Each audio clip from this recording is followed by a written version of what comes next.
English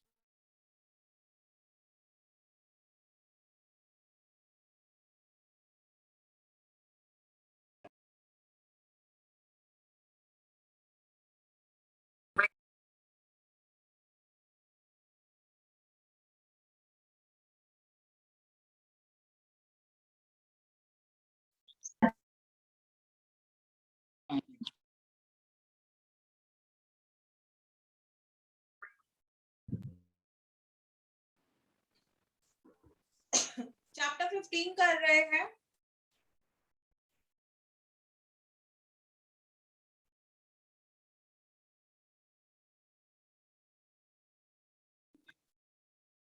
बच्चों ma'am chapter 15। हाँ,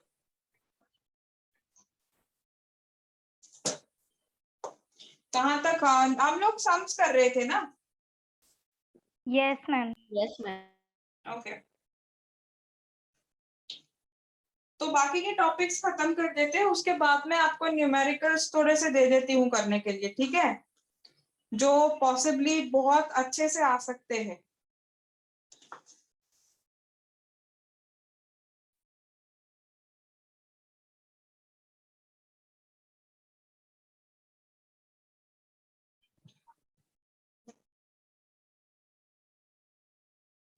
प्राप्ति मैम, मैंने आपको होस्ट बना दिया है। हाँ,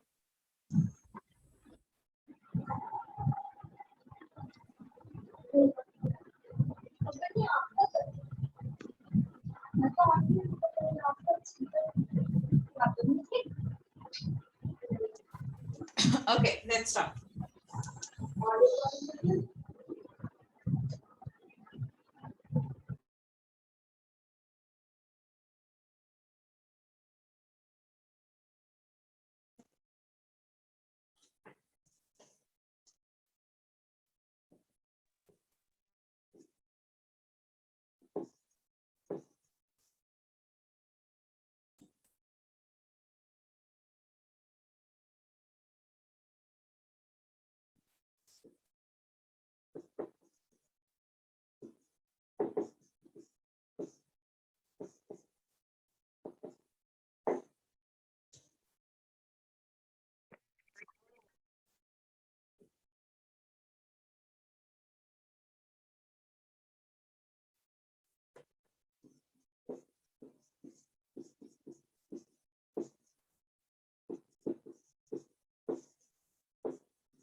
मैं ये लिखना है।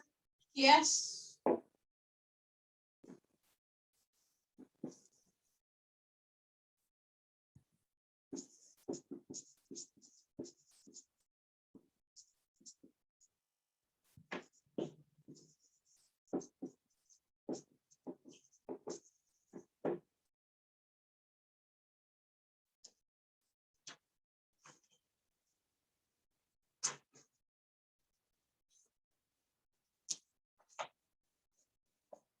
मैं 2-3 चीजें लिख रही हूँ, वो आप लिख दो, फिर मैं पूरा पेस्टिसाइड का हार्मफुल इफेक्ट समझा देती हूँ।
मैम ये नीचे वाला पैराग्राफ इसका ही है।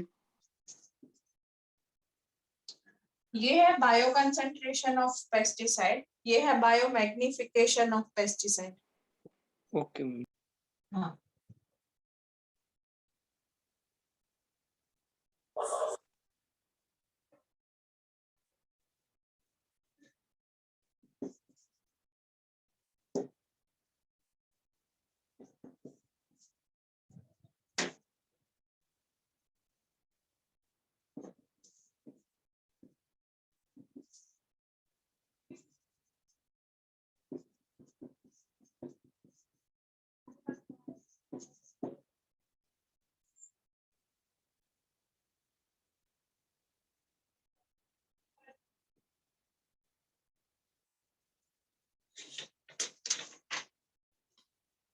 Okay.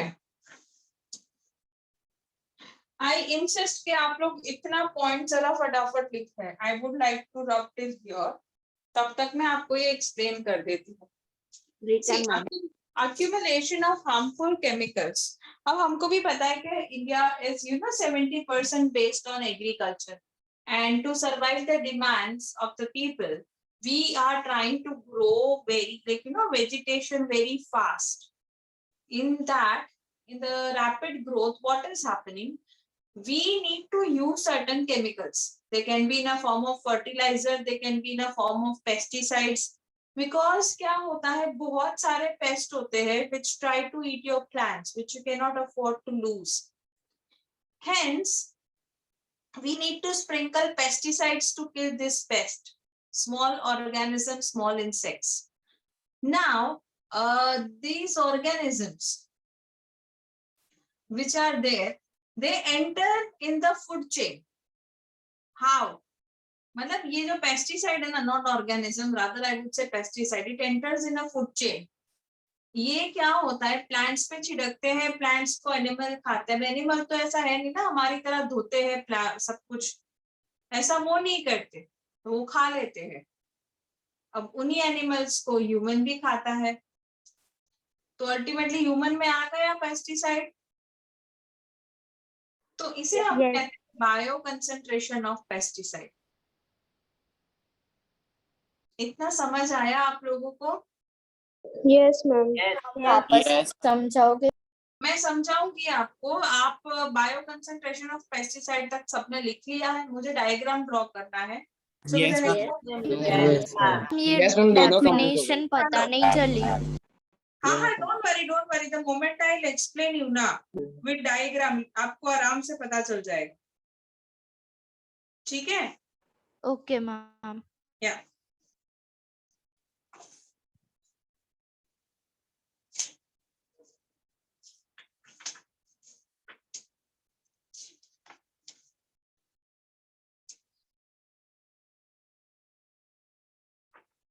sure, let's draw the diagram and explain you up.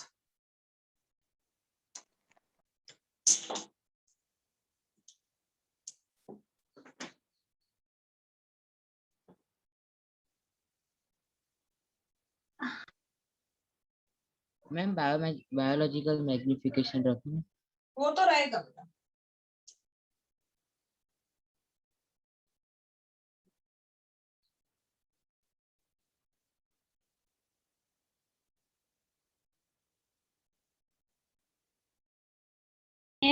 Ma'am ये हमें ड्रॉ करना है.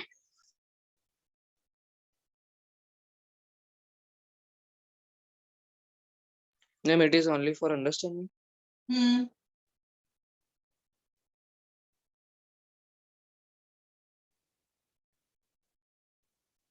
और डायग्राम ड्रॉ करे बिना भी समझा सकते हैं ना। हम्म,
चलो अभी लिखना बंद कर दो।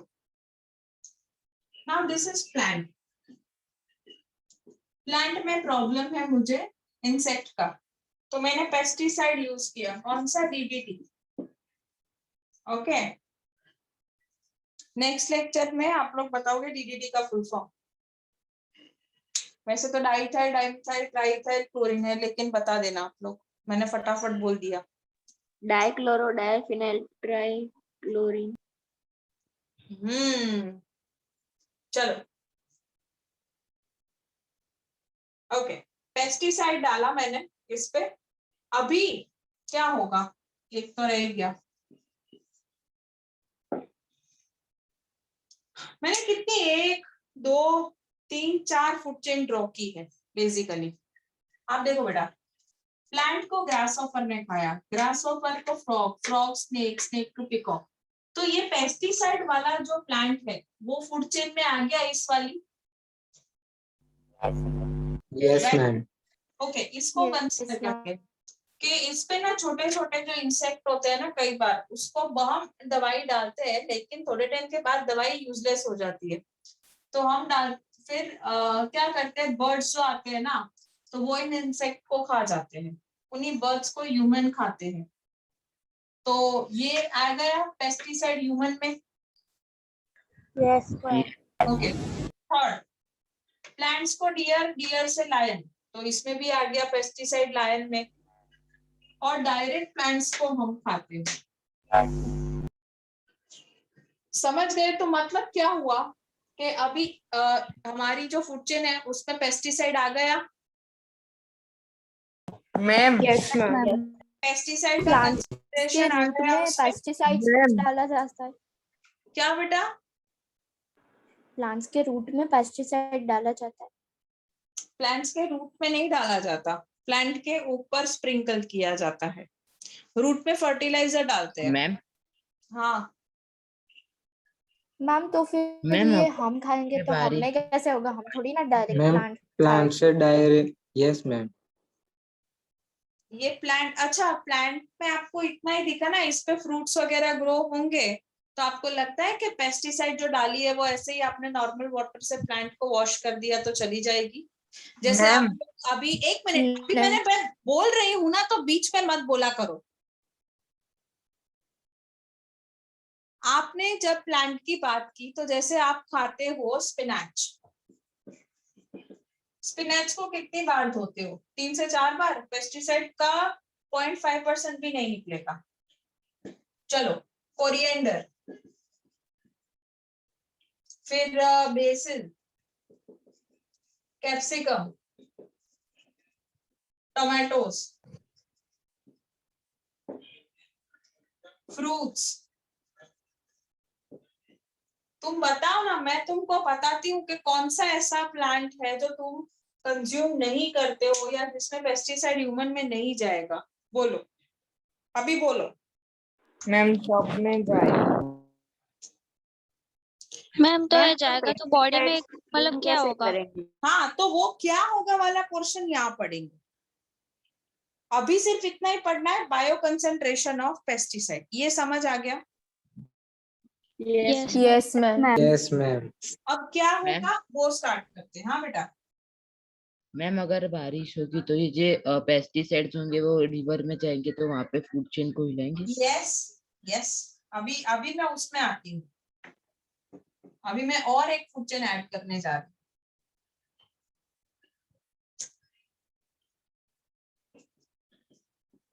पेस्टिसाइड्स इन रिवर, सॉइल इरोजन होता है, बहुत सारी चीजों से पेस्टिसाइड रिवर में जा सकती है। ठीक है, अब रिवर में हमारे पास है, प्लैंकटन से स्टार्ट करते हैं हम।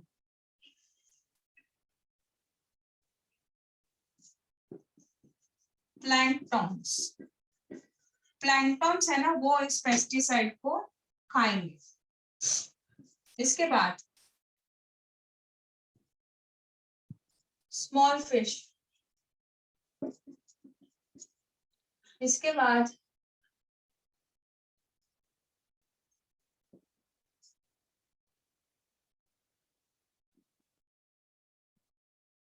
लार्ज फिश, फिर इसके बाद आपको जो ऑर्गेनिज्म अच्छा लगे वो रख सकते हो आप। अब क्या होगा समझ लो, सुनो और समझो। पेस्टिसाइड का एक प्रॉब्लम है, फैट जो होती है ना, फैट के साथ मिक्स हो जाती है। तो अभी फाइटोप्लैंक्टन्स में थोड़ा ही फैट होगा तो उसके साथ मिक्स होके इसको मार डालेगी। अब फिश थोड़ी ना पूछने जाएगा भाई तुम जिंदा हो या मरे हुए हो, मेरे को तो प्लांट दिख रहा है मैं खा जाती हूँ। तो इससे ज्यादा फैट इसमें होगी तो ये पेस्टिसाइड का कंसंट्रेशन बढ़ जाएगा। तो समझो पेस्टिसाइड रिवर में आई थी 0.01 मिलीग्राम, यहां गई तो बनी 1.1 मिलीग्राम।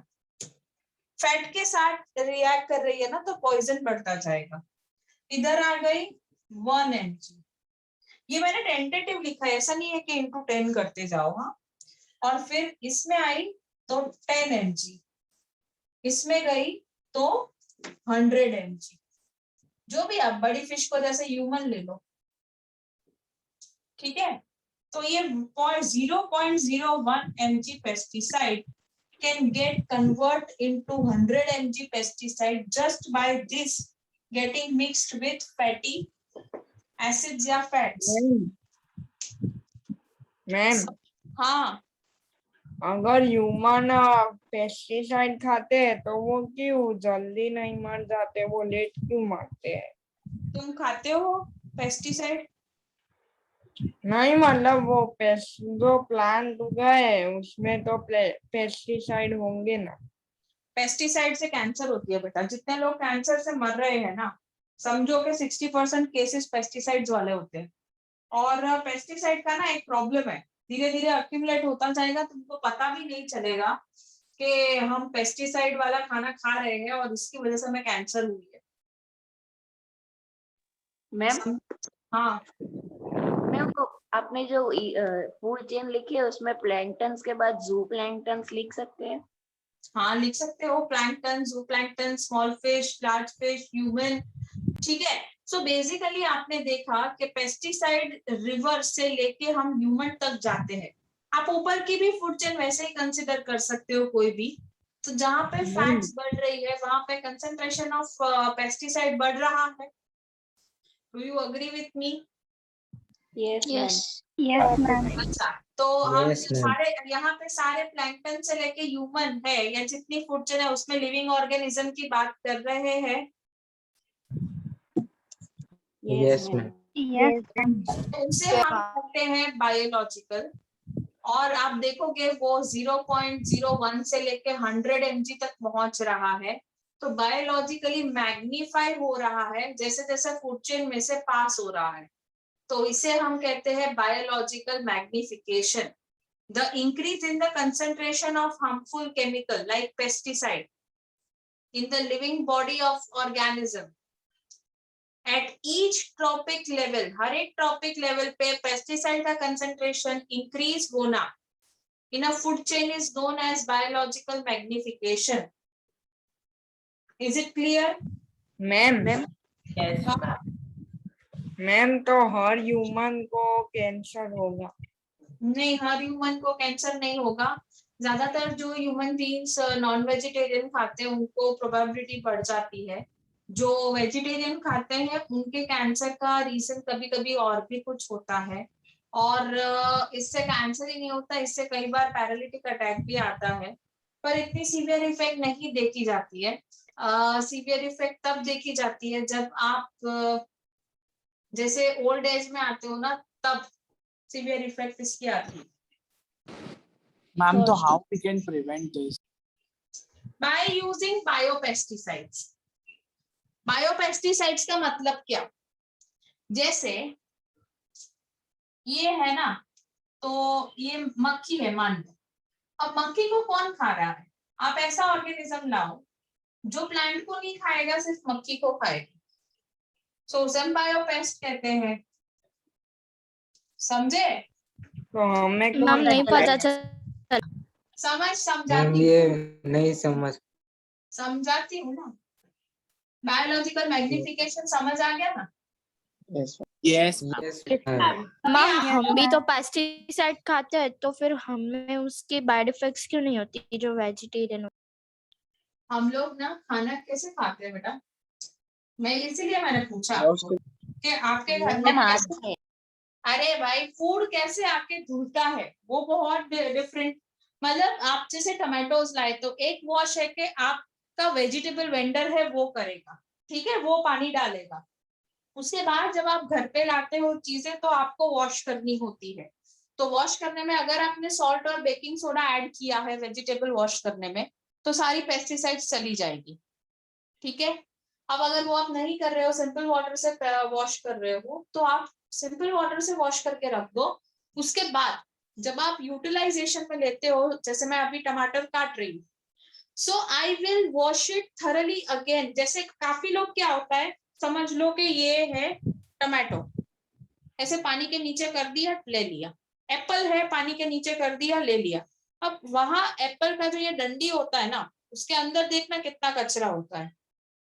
सो आपको ना जब आप वॉश कर रहे हो तो ऐसे हाथ से प्रॉपर वॉश करो, और वो चीज को आप कुक करके खाओगे ना तो आपको उतना इफेक्ट नहीं होगा।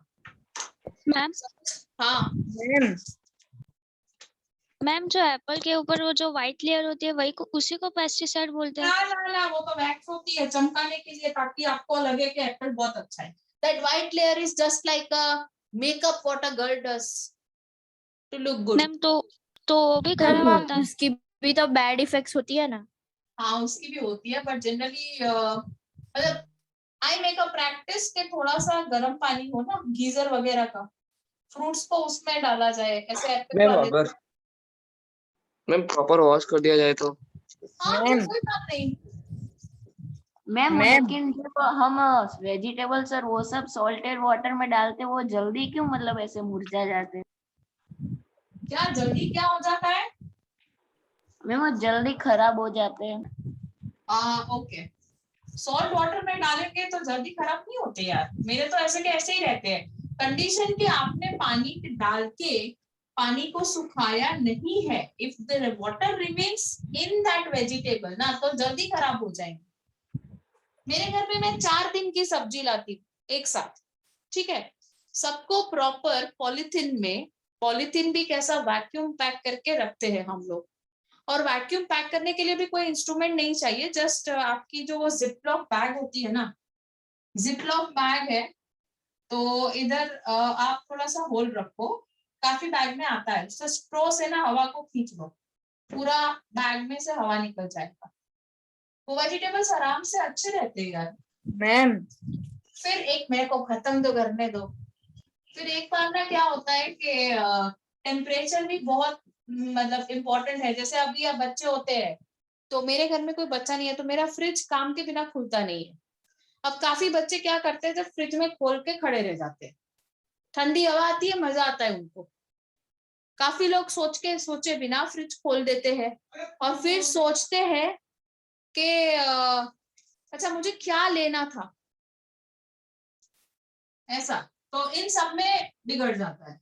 हाँ बोलो। मैम मेरे घर में वो वेजिटेबल्स और फ्रूट्स गर्म पानी से वॉश होते तो पेस्टिसाइड निकल जाते हैं। हाँ, गर्म पानी मतलब उबला हुआ पानी नहीं, थोड़ा सा गर्म कर लो। अगर माइक्रोवेव है तो जस्ट 15 सेकेंड या 30 सेकेंड में जो पानी गर्म होता है ना, 1 ग्लास या 2 ग्लास ले लो और उसको डालो और उसको उसमें वेजिटेबल धो लो। उसके बाद तुरंत ठंडे पानी में डाल दो ताकि वेजिटेबल अपना रिटेंटिविटी ले ले। उसके बाद आप सुखाने रख दो। उसके हाँ बाद मतलब वो ही करते हैं। हाँ, सुखाने के बाद आप भरो आराम से, साफ कर। Warm water. Yes, warm water. Ma'am या मैम बेकिंग सोडा और सॉल्ट में ऐसा क्या होता है कि वो निकल जाता है चैप्टर 2 के लिए कुछ बाकी रखो। पेस्टिसाइड? और हाँ, Okay. सस्पेंस उधर खुलेगा। चलो, अभी मैं एक और चीज बता दूं कि पेस्टिसाइड में आप नीम का पाउडर भी यूज कर सकते हो बेटा। नीम जो होती है ना वो कड़वी होती है, तो मॉस्किटो वगैरह को भी भगाने के लिए कई बार आपको पता है नीम का धुआं करते हैं सब जगह। Yes, Yes, ma'am. हम ma'am. घर में Yeah. प्लांट्स में डाल। हाँ मैं तो यू कैन यूज दो सॉर्ट ऑफ प्लांट्स ऑल्सो, जो प्लांट्स इंसेक्ट को भगा देते हैं। जैसे मैंने आपको नीम का एग्जाम्पल दिया, तो वो आप यूज कर सकते हो। आप केमिकल्स मत यूज करो ऐसा। मैम ये तो प्लांट को भी ग्रो करने में ज्यादा हेल्प करता है। हाँ, चलो अभी we are moving to depletion of ozone layer. Ozone layer गया कैसे? सो ओजोन लेयर में क्या होता है बेसिकली कि ऑक्सीजन जो होती है, ऑक्सीजन से जब यूवी रेडिएशन पास होता है तो दो ऐसे ऑक्सीजन मॉलिक्यूल निकलते हैं, जैसे एटम निकलता है, दो ऑक्सीजन, ये स्प्लिट हो गया 1 और 2। अब ये वाला एक ऑक्सीजन है ना, इसे हम कहते हैं नेसेंट ऑक्सीजन। नेसेंट ऑक्सीजन जब सिंगल ऑक्सीजन होता है, ये ना किसी भी ऑक्सीजन मॉलिक्यूल के साथ जाके बाइंड हो जाएगा, बाइंड होके ओजोन बना देगा। तो समझ आया रिएक्शन से ओजोन कैसे बनता है? Yes ma'am. No, Ozone ma'am. is being built in the presence of high UV visible radiation. Okay? Ma'am नहीं आया समझ में। मैम नहीं पता चला। रिएक्शन पता नहीं चला। रिएक्शन नहीं पता चली। रिएक्शन मैम उसके बाद आप क्या बोले वो पता नहीं चला। अरे मैंने ये बोला, ये यूवी रेडिएशन दिखा है ना जो सन में से आ रहा है, तो मैंने ये बोला कि ये तब तक स्प्लिट नहीं होगा जब तक ये रेडिएशन नहीं होगा। So this radiation is important to make ozone. Got it? Yes ma'am. Okay. अब ओजोन मैं- लेयर होती, एक मिनट, ओजोन ये अर्थ है तो होती कहाँ पे है? तो ओजोन लेयर हमारे अर्थ से 15 Atmosphere. किलोमीटर एंड 60 किलोमीटर, ये रेंज के बीच में होती है। हाइट ले लो। मैम अर्थ से क्या बेटा? मैम ये जो रेंज आप बता रहे हो 15 किलोमीटर टू 16 किलोमीटर वो अर्थ से है? ये मैं इसीलिए ड्रॉ कर रही हूँ, समझे? ये अर्थ है, अर्थ का जो ग्राउंड लेवल है ना, उधर से आप 15 किलोमीटर ऊपर चले जाओ, 15 से 60 किलोमीटर में आपको ओजोन का ऐसा लेयर मिलेगा। ठीक है? अब ओजोन हम क्यों पढ़ रहे हैं? Why this is important? Ozone हमको प्रोटेक्ट करता है from the harmful radiation which are been which come from the sun. हमारी अर्थ तो एब्जॉर्ब कर लेती है, लेकिन ये रेडिएशन हम अगर एब्जॉर्ब करें तो हमको बहुत सारे प्रॉब्लम्स हो सकते हैं। बेटा जो बोर्ड पे लिखा है ना वो लिख लेना। अब प्रॉब्लम क्या है सुनो। अब ओजोन को बनाने के लिए मैंने आपको बोला कि यूवी रेडिएशन की जरूरत है। एम आई right? Yes, Yes, ma'am. Yes, ma'am. अब अगर ओजोन लेयर नहीं है तो ये यूवी रेडिएशन हमारे पे डायरेक्ट आएगा। ये Yes, ma'am. राइट? Yes, अब ma'am. डायरेक्ट आया ना तो मेरा स्किन कैंसर करेगा, स्किन पे कैंसर हो जाएगा। और आपको पता है हम ओल्ड होते हैं तो वो बोलते हैं कैटरेक्ट आता है, मोतियो, that's what we say in Gujarati. Yes ma'am. या Yes. तो वो भी हो जाएगा बेटा, no matter what the age is. ठीक है, तो आई का डिसीज जिसे कहते हैं कैटरैक्ट, वो हो जाएगा, स्किन कैंसर हो जाएगा, और हमारी जो इम्यून सिस्टम है ना, जो डिसीज से लड़ती है, वो उसका भी रेजिस्टेंस चला जाएगा। सो ओजोन लेयर अगर नहीं हुआ तो यूवी रेडिएशन को एब्जॉर्ब करने वाला कोई नहीं होगा। यूवी रेडिएशन मतलब अल्ट्रावायलेट रेस। मैम हाँ मैम यूवी मैम रेज में ओजोन ऐसा तो क्या होता है कि हमें मैम इतना ओजोन ज्यादा लेयर वापस इफेक्ट बन करता है? सकती है? एक मिनट, अभी अपने बोर्ड पे है वो लिख लिया, तो मेरे को रब करना है। Yes ma'am, return. Yes ma'am. Okay, Yes, ma'am. Ma'am नहीं फोटो ले लो, I can't wait. Ma'am nascent ma'am oxygen मतलब क्या? नेसेंट मतलब single oxygen. Okay. Ma'am hmm, ma'am ozone layer वापस बन सकती है? हाँ बन सकती है ना, बनी गई ना अपने में, पहले होल था हमारे पे, अभी बन गया। मैम तो हाँ, मैम तो कोई कैसे फॉर्मूला होती है? वो मैं समझाती हूँ, लेकिन तुम मुझे समझाने दो ना। मैम हाँ मैम पर ओजोन लेयर तो बन गया, पर अभी भी एसी तो यूज हो रही है ना? पर अभी अभी तुम मुझे समझाने दोगे इससे आगे कैसे टूटती है, फिर कैसे बनती है, तो ही मैं आपको एक्सप्लेन कर पाऊंगी ना, ऐसे तो कैसे कर पाऊंगी? हाँ बोलो। मैम मैम तो यूवी ऑक्सीजन रेज में ऐसे ऐसा तो क्या होता ऊपर है जाता है। कि एक मिनट बेटा, आपके आगे किसी ने मैम बोला है ना, तो how can you just start asking me the question? Yes ma'am, पता ही नहीं चला कुछ। हाँ क्या बोल रहे थे अभी? मुझे मैम दो जन ने बोला, I want to hear the guy who has told me ma'am first. Ma'am हाँ मैम जो ऑक्सीजन होता है वो मतलब कि एटमॉस्फेयर में पहुंचता है कैसे उतना ऊपर कि वो यूवी रेडिएशन के डायरेक्ट कांटेक्ट में है? बेटा, हमारी एटमॉस्फेयर ना 0 से लेके ऑलमोस्ट 90 किलोमीटर तक एटमॉस्फेयर है हमारी, उसके बाहर स्पेस आता है। तो जो हमारी ये जो रेंज है ना 90 किलोमीटर तक की, 0 to 90, उसमें ऑक्सीजन, ये सारे गैसेस घूमते रहते हैं, वो गैस है ना। और Yes, अब ma'am. आया कैसे? तो with the help of evaporation of the water given by us with the help of rain.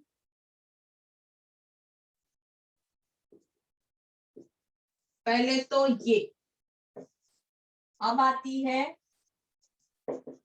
impacts, skin cancer,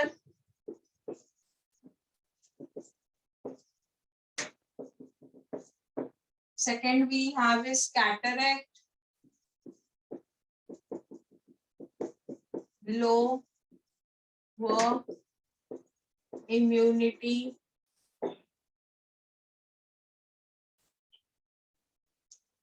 system.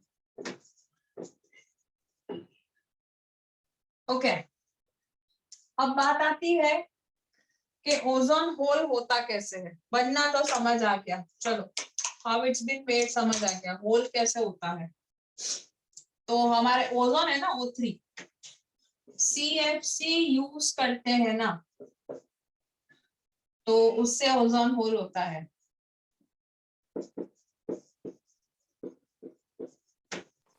कैसे? मैम हाँ बोलो बोलो मैम बेटा। यूवी रेडिएशन में ऐसा क्या होता है कि ये हमें इतना ज्यादा इम्पैक्ट करता है?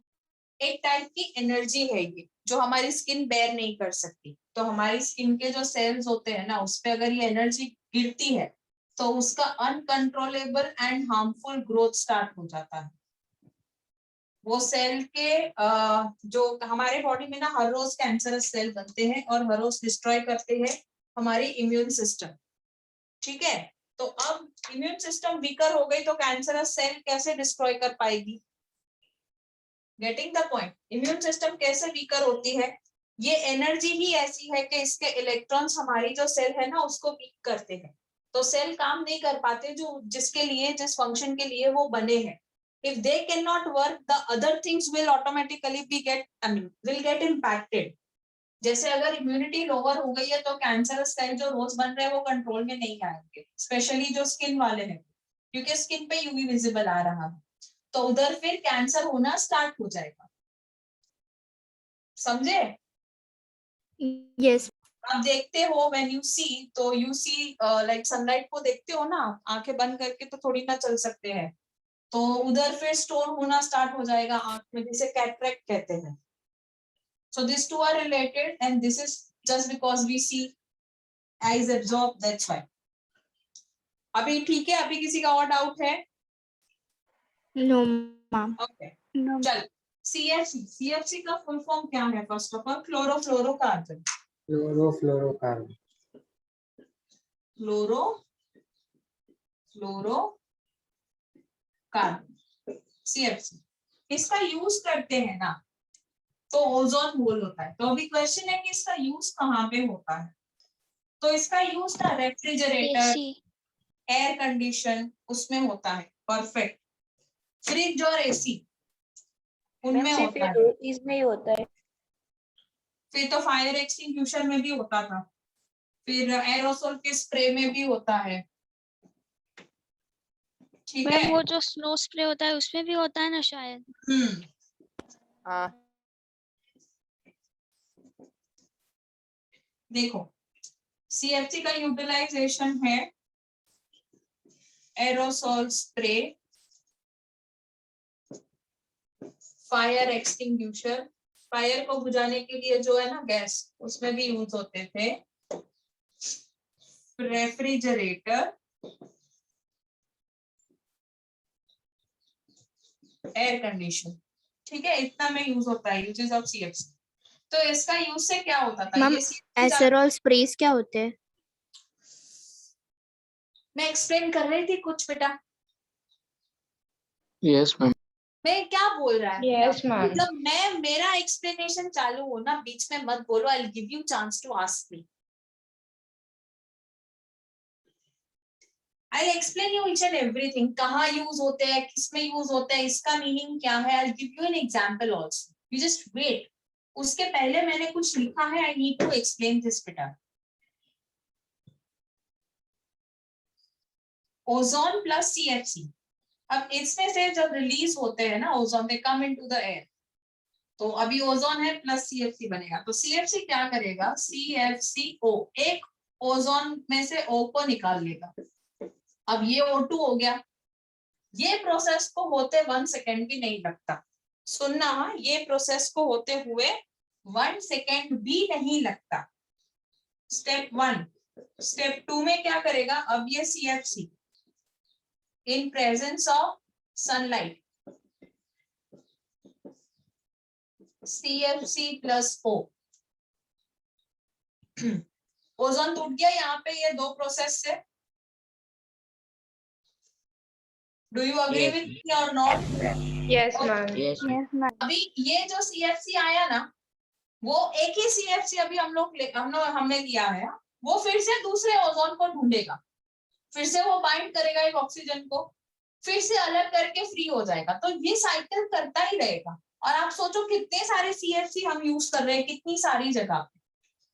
तो कितना सारा CFC ने ओजोन का होल कर दिया होगा. इतना पूरा अंटार्कटिका, अफ्रीका, इन सब पे बहुत बड़ा होल था. ये तो हम 2 साल से लॉकडाउन वगैरह में है, कोई पोल्यूशन नहीं है, CFC का यूज हम बंद कर चुके हैं.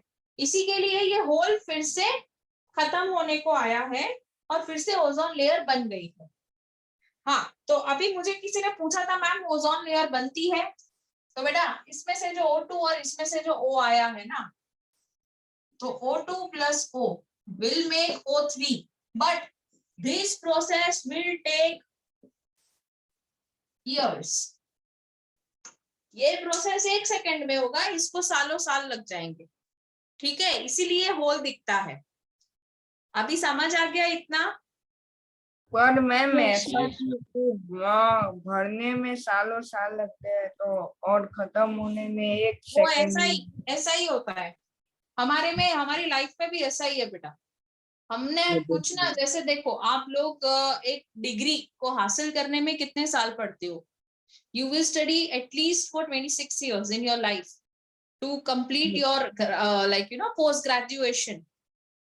Okay, but ये था बनाना, 26 साल बनते लगे हमको, कहीं जगह पे पहुंचते लगे। अब किसी और की गलती से अगर हमको स्टेप डाउन करते हैं, पनिशमेंट मिलती है, तो विद इन फ्रैक्शन हमारा करियर खत्म हो जाता है। तो कोई भी चीज बनते, एक ग्लास ले लो ना, एक ग्लास को बनाते हुए हम दिन निकाल देते हैं कांच का, और उसी ग्लास को तो छोड़ दोगे तो 1 सेकंड में टूट जाता है। Yes ma'am. Processes are also like that. ये रिएक्शन तोड़ने का बहुत रैपिड होता है। कुछ भी चीज बनाना है ना, तो उसके लिए एक प्रॉपर एटमॉस्फेयर चाहिए, टेम्परेचर चाहिए, एक्सटर्नल फैक्टर्स हमेशा सपोर्ट नहीं करते, इसलिए बनते बहुत टाइम लगता है। ओके, अभी देखो मैम हाँ, मैम ये ओजोन होल से क्या इम्पैक्ट पड़ता है बाहर के एनवायरनमेंट में? हाँ तो ये क्या लिखा है, ये वर्ड ये रीड करो ना मैम इम्पैक्ट। हाँ, ozone hole, depletion of ozone की ये इम्पैक्ट है बेटा। यूवी विजिबल रेडिएशन डायरेक्ट हमारे स्किन पे आते हैं, तो स्किन कैंसर, इम्यूनिटी लो होना, कैटरेक्ट होना, ये सब ऑल ओवर एनिमल्स में भी देखा गया है। ठीक है, तो मैम प्लांट सर्वाइव प्लांट नहीं से क्या कर पाते। इम्पैक्ट पड़ता मैं बोल रही हूँ प्लांट सर्वाइव नहीं कर पाते लंबे टाइम तक, ये इन रेस को नहीं ले पाते हैं, ग्रोथ स्टंटेड हो जाता है। ठीक है, फिर येलो कलर लीव्स ग्रीन से येलो टर्न होने लगते हैं, तो ये सारी इम्पैक्ट है उनकी। अभी मुझे 1 मिनट पहले जो क्वेश्चंस पूछे ना उसके आंसर दे देते। अभी बात आती है एरोसोल्स। एरोसोल का मतलब क्या है? आप परफ्यूम यूज करते हो ना, तो परफ्यूम में एक गैस होती है जिसको दबाते हो तो सारी मतलब जो आपकी एम्बियंस है, जहाँ पे रूम है आपका, मैंने रूम फ्रेशनर डाला है तो पूरा स्मेल हो जाता है। तो लिक्विड को गैस में कन्वर्ट करना या फिर गैस मॉलिक्यूल को एक प्रेशर के अंदर एक किसी चीज से प्रेशर देना ताकि वो बहुत बड़ा एरिया कवर कर सके, उसे हम एरोसोल बोलते हैं बेटा। अभी एरोसोल का मीनिंग समझ आ रहा है? Yes ma'am. हम वापस यस मैम, समझाओगे? समझ।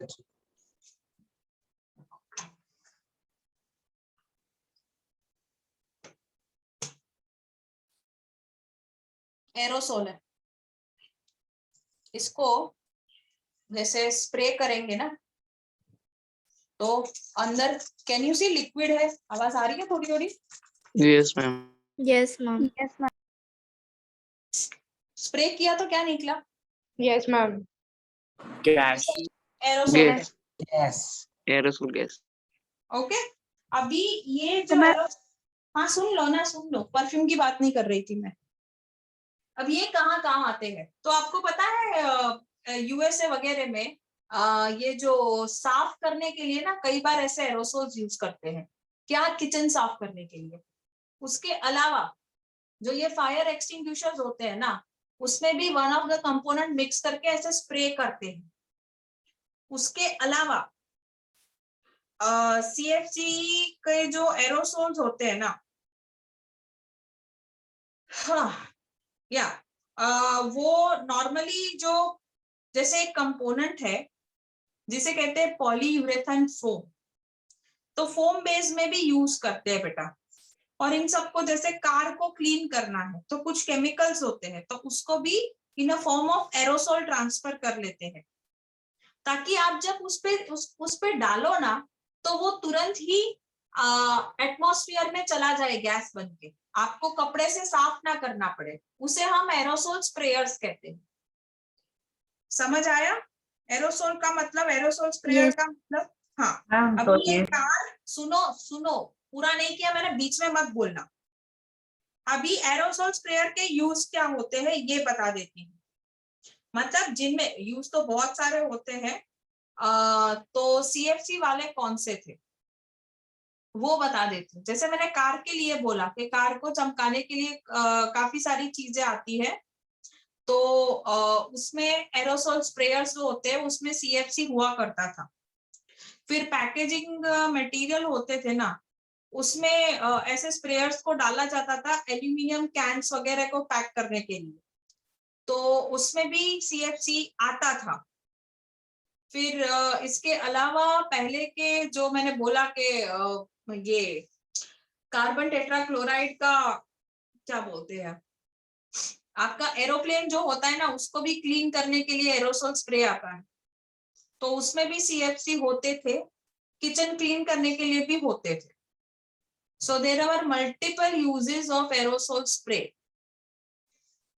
ठीक है, is it clear? हाँ बोलो. यस मैम कारपेंट रिमूवर में भी एरोसोल स्प्रे यूज होते हैं. हाँ होते हैं ना, कितने में होते थे, मतलब बहुत सारे होते थे. बेसिकली ना डेकोरेशन में, शेविंग फोम में, लेकर्स में, फिर परफ्यूम में, इंसेक्टिसाइड्स में, फिर विंडो क्लीनर्स में, ओवन क्लीनर में, फार्मास्यूटिकल्स में, फिर इवन पेंट में, फिर ग्लू जो होता था उसमें, फिर ल्यूब्रिकेटिंग ऑयल में, इन सब में aerosol spray CFC 11 and CFC 12 को यूज किया जाता था. मैम मतलब अभी यूज नहीं किया जाता. नहीं, अभी तो कब का हमने बंद कर दिया है, आफ्टर अंडरस्टैंडिंग के ओजोन डिप्लीट हो रहा है. Since 2000 we have stop using it. ठीक है, अभी हाँ पूछ लो. मैम जो प्लेन्स होते हैं और एरोप्लेन्स वगैरह में वो ऐसी लेयर में उड़ते हैं ना जहाँ पे ओजोन होता है. हाँ तो मैम जो उसमें से एंजाइम में से जो इनके रेसिड्यू निकलते हैं वो भी इसके लिए रिस्पॉन्सिबल हो सकते हैं. नहीं, वो नहीं होंगे. Okay ma'am.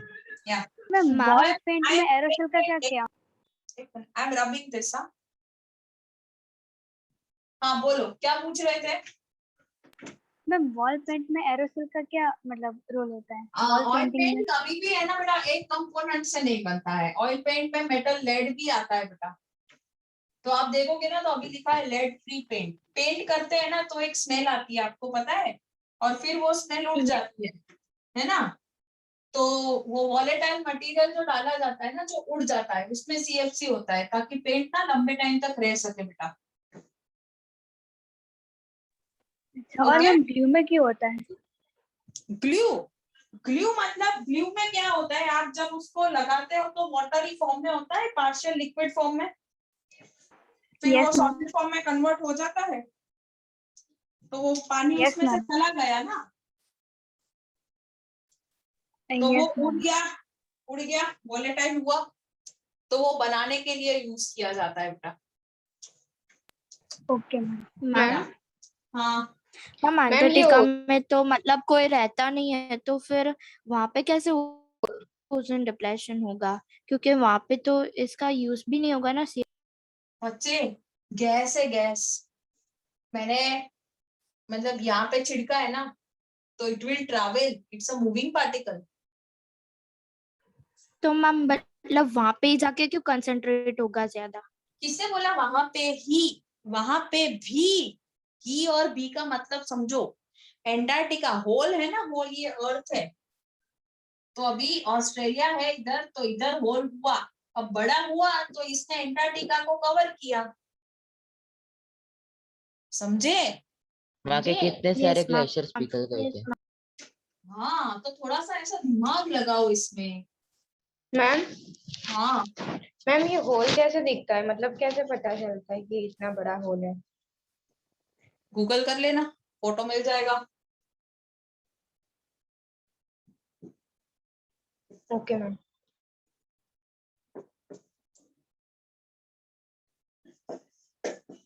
ये फटाफट लिखना मेरे साथ.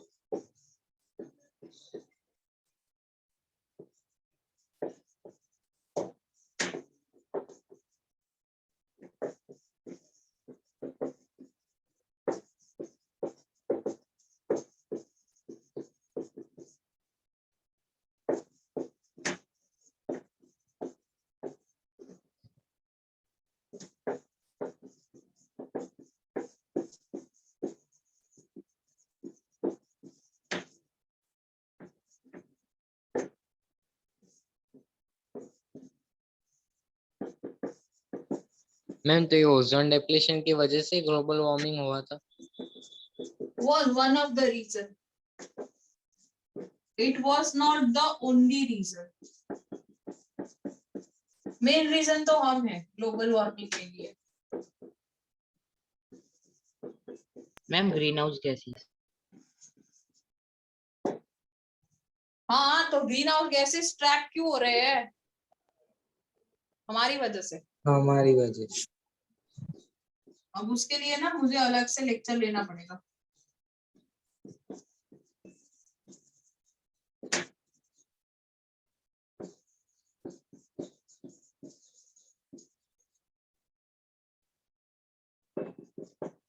ओके, सो 1987 में एक अटेम्प्ट लिया गया by UNEP, that is United Nation Environment Programme, जहां पे सारी कंट्रीज को बुलाया गया और बोला गया कि हम एक कॉन्ट्रैक्ट बना रहे हैं जहां पे आप सीएफसी प्रोडक्शन वाली जितनी चीजें हैं उनको बंद कर दोगे।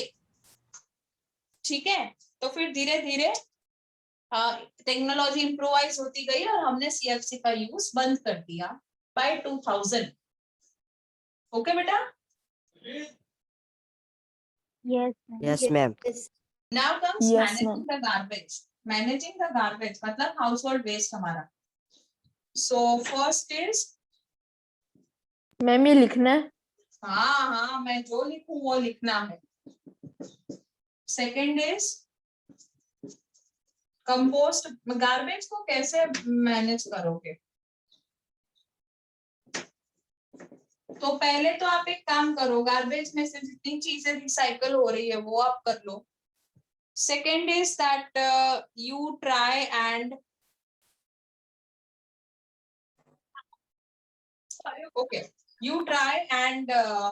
Make it compost. जैसे वेजिटेबल पील वगैरह होता है तो छोटे छोटे पीसेस में करके उसमें अर्थवॉर्म डाल के हम उसमें कंपोस्ट बना ले, है ना? 9th में पढ़ा था ना आप लोग ने कंपोस्ट। Yes ma'am. इंसिनरेशन करना। इंसिनरेशन का मतलब क्या होता है बेटा?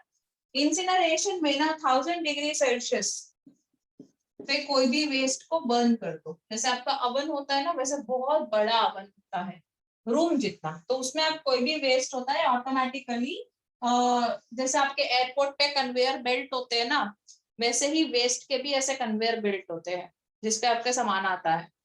तो वैसे ही उस पे वेस्ट डाल देते हैं, तो वो ऐसे अवन में डाल देते हैं, फिर अवन का लिड बंद हो जाता है ऑटोमेटिक और इतनी डिग्री पे वेस्ट बर्न हो जाता है। Next we have is landfill. हमारा जो लैंड है ना उसमें आप खड्डा खोदो और उसमें डाल के फिर लेयरिंग कर दो, तो लैंडफिल की वजह से। And last is sewage treatment.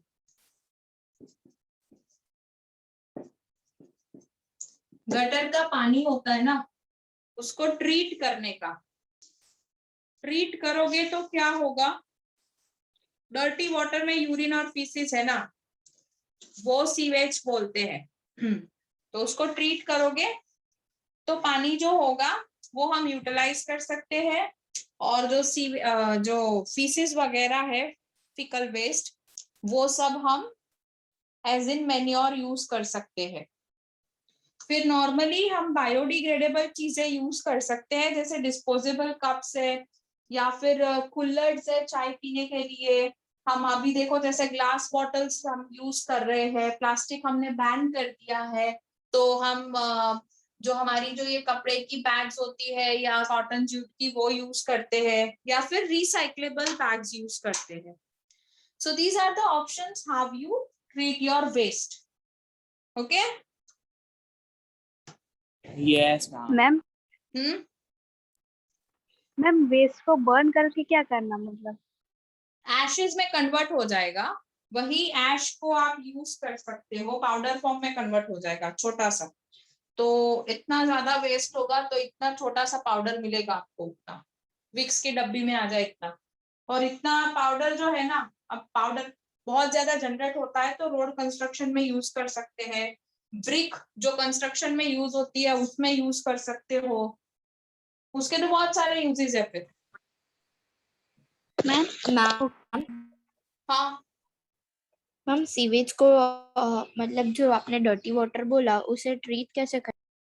उसे बहुत सारी ट्रीटमेंट होती है, उससे primary treatment, secondary treatment, tertiary होती है। पहले जो बड़े बड़े ग्रेवल्स वगैरह है निकाले जाते हैं, फिर फीकल वेस्ट अलग किया जाता है, फिल्ट्रेशन किया जाता है, उस पर फिर एरेशन किया जाता है, उसके बाद माइक्रो ऑर्गेनिज्म छोड़े जाते हैं ताकि जो भी कोई ऑर्गेनिक पॉल्यूटेंट हो, जैसे आपने हार्पिक वगैरह यूज किया है तो उनको वो खा ले, सिंप्लीफाई हो जाए। उसके बाद वो जाता है into secondary treatment. Secondary treatment में बेसिकली इक्विलाइजर्स होते हैं, थोड़ा आपको नहीं पता चलेगा। वो एयर के प्रेजेंस में पानी घूमता है, पानी घूमेगा तो उतने पोल्यूटेंट कम होते जाएंगे, ऑक्सीजन मिलेगा। तो उसके बाद उसको बॉईल किया जाता है थर्ड स्टेप में। अगर कोई मेटल आयन या फिर ऐसा ऑयली सब्सटेंस है, स्टिकी सब्सटेंस, तो उसको एक केमिकल डाला जाता है जिससे दूर कर देते हैं। वो बाइंड हो जाएगा तो वो केमिकल हार्मफुल नहीं रहेगा। उसके बाद फिर से हम पानी को उबालते हैं, फिल्ट्रेशन में डालते हैं और फाइनली पानी बाहर आता है। यही पानी मुंबई के मॉल्स में, मतलब उन्हीं का गटर का पानी मुंबई के मॉल्स में फ्लशिंग के लिए, गार्डनिंग के लिए यूज किया जाता है। ठीक है। Yes ma'am. Yes ma'am. With this I complete this chapter. अभी इसका इंटेक्स क्वेश्चन ही रहा which I want you to solve it. ये बहुत ही अच्छी चैप्टर हमने एक्सप्लेन की है और इसके मैं आपको ना कुछ न्यूमेरिकल्स भेज रही हूँ। मैं कल भेजूंगी, आज शायद नहीं भेज पाऊंगी। तो सब कुछ आपको मटेरियल साथ में भेज दूंगी ग्रुप से, तो आप देख लेना and try to solve it, वरना नेक्स्ट लेक्चर में मैं सॉल्व करवा दूंगी। मैम ऐप में भेजोगे या ग्रुप में? ग्रुप में आएगा ना, जैसे आपके सेंटर हेड जिस ग्रुप में भेजते हैं ना वैसे। Okay ma'am. या ओके मैम। Okay ma'am. और ठीक है। मैम मैंने बोला था ना आपको लास्ट टाइम मेरे को थोड़े डाउट है, तो मैं अभी साक्षी मैम को भेज देती हूँ, तो आप प्लीज देख लेना ना एक बार। आप मुझे सारे डाउट भेज दो, यस साक्षी मैम। मैम को मैं आंसर भेज देती हूँ, वो आपको फॉरवर्ड कर देगी। हाँ मैम। ठीक है, टाइम पे भेज यस देना तो रात तक मैं सॉल्व कर दूं, मतलब हाँ टुमारो मैम अभी मॉर्निंग भेज यू देती हूँ। Will have the answer of it. Okay. हाँ मैम ये चैप्टर 6 की वर्कशीट जो है वो सीबीएसई की है कि गुजरात बोर्ड की है? इसकी वर्कशीट अभी आएगी ना, कहाँ दी है? चैप्टर 6 की। यस मैम चैप्टर वो 6 की आ गई है 20 क्वेश्चन वाली। हाँ तो वो तो जी गुजरात बोर्ड की अलग है ना। क्वेश्चन तो सभी आपने जो पढ़ा है उसमें से ही आए थे। हाँ ओके मैम। ठीक है। यस। यस ओके चलो bye. Bye ma'am. Bye ma'am. Bye ma'am. Bye ma'am. Bye bye ma'am. Ma'am. Bye ma'am. Bye ma'am.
Good evening, everybody.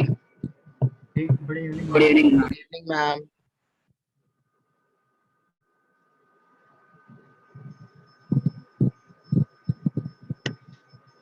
Ma'am मेरे को होस्ट बना दीजिए.